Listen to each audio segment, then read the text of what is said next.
Hello, welcome from central London. We're just a stone's throw away from the Houses of Parliament in Westminster. We're here in Central Hall for this Intelligence Squared debate on the Catholic Church is a force for good in the world. Well, that's a subject that's going to generate a lot of heat, I think, and some light too, I hope. I'm delighted to be chair of this debate. We have a panel which includes some of the most provocative, intelligent and stimulating commentators and practitioners on the subject.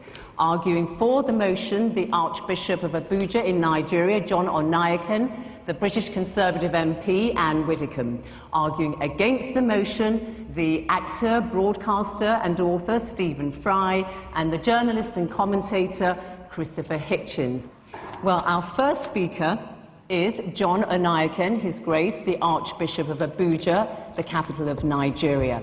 And His Grace is one of Africa's best known, most respected commentators of the Church, the Catholic Church. So please make your way to the podium, speak at the microphone.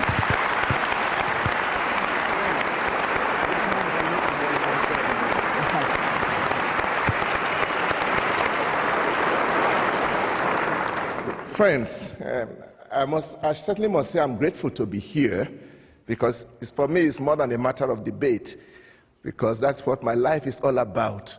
If I didn't believe that the Catholic Church is a force for good, I would not devote my whole life to precisely working in that institution, hoping that I am involved in something that is good for the whole world.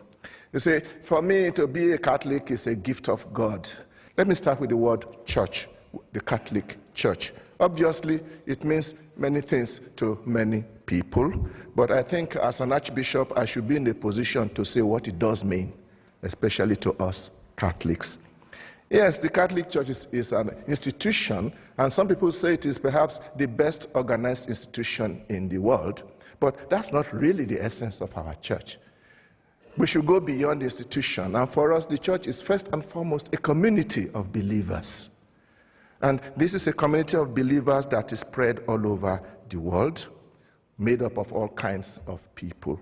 And the institution itself, as well as those whom we normally consider church people dressed up like me, for example, we are there only because of that huge community of people who are Catholics. I'm stressing this so that when you are asking yourself, is the Catholic Church a force for good in the world, don't look at me, don't look at Benedict XVI, look at the Catholics all over the world. That the church is a force for good in the world seems obviously to me is quite obvious. The question probably we should ask is, what kind of force? There was once an arrogant dictator who asked in disdain, how many battalions has the Pope? Obviously, he completely missed the point. It's not about military force or physical force, but it is about force.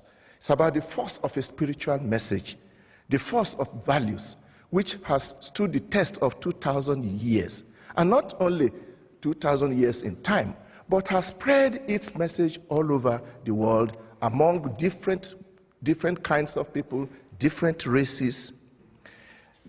We must also not forget the sheer weight of the number of Catholics. I have checked the statistics, and we are told that now we have about 1.2 billion Catholics all over the world, out of a population of 6.6 billion, 17.3%.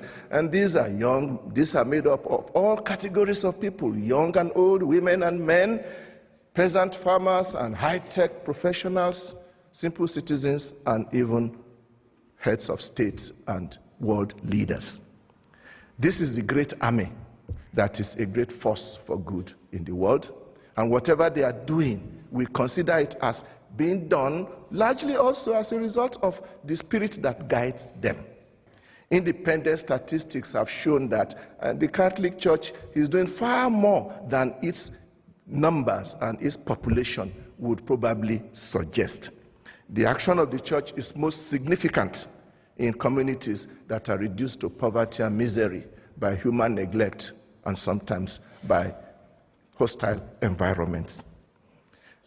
Talking of statistics, I spoke recently with the Director General of UNAIDS, which is the United Nations Agency for HIV and AIDS, and he said that 26% of the health institutions in the world directly involved with the treatment of HIV and AIDS are run by the Catholic Church.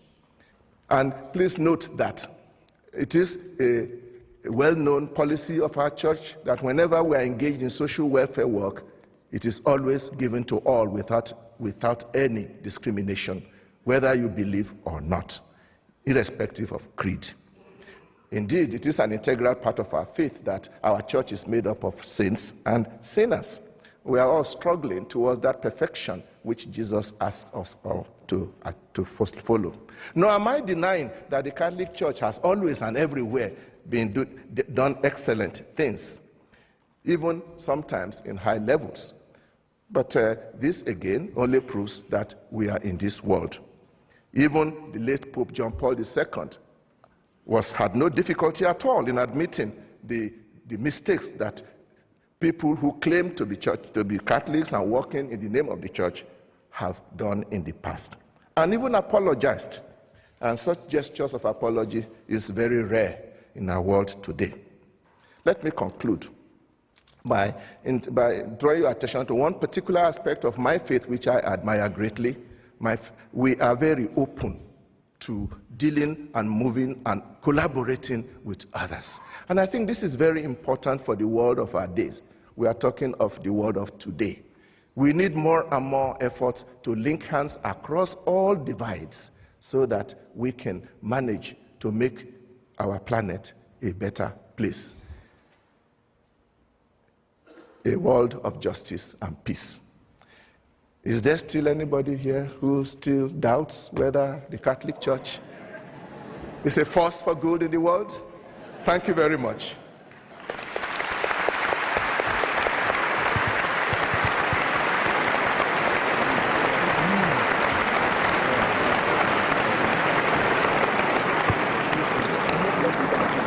Our next speaker is Christopher Hitchens. He's arguing against the motion.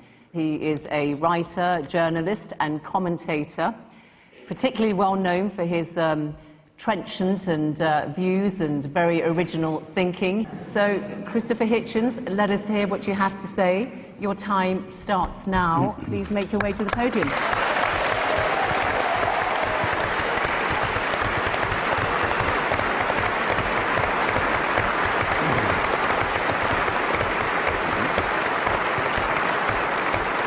I'm sorry to have to begin by disagreeing with His Grace. If you're going to be a serious grown-up person and appear to defend the Catholic Church in public in front of an educated and literate audience, you simply have to start by making a great number of heartfelt apologies and requests for contrition and forgiveness. Now, you might ask, you're fully entitled to ask, brothers and sisters, who am I to say that?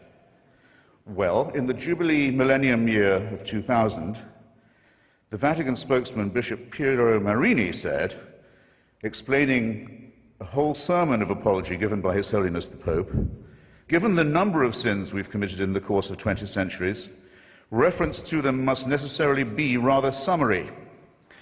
Well, I think Bishop Marini had that just about right. I'll have to be summary too.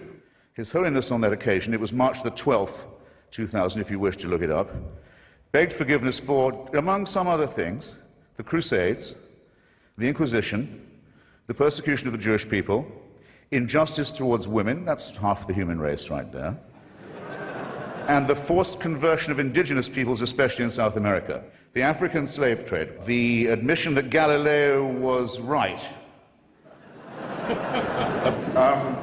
and for silence during Hitler's final solution, or Shoah.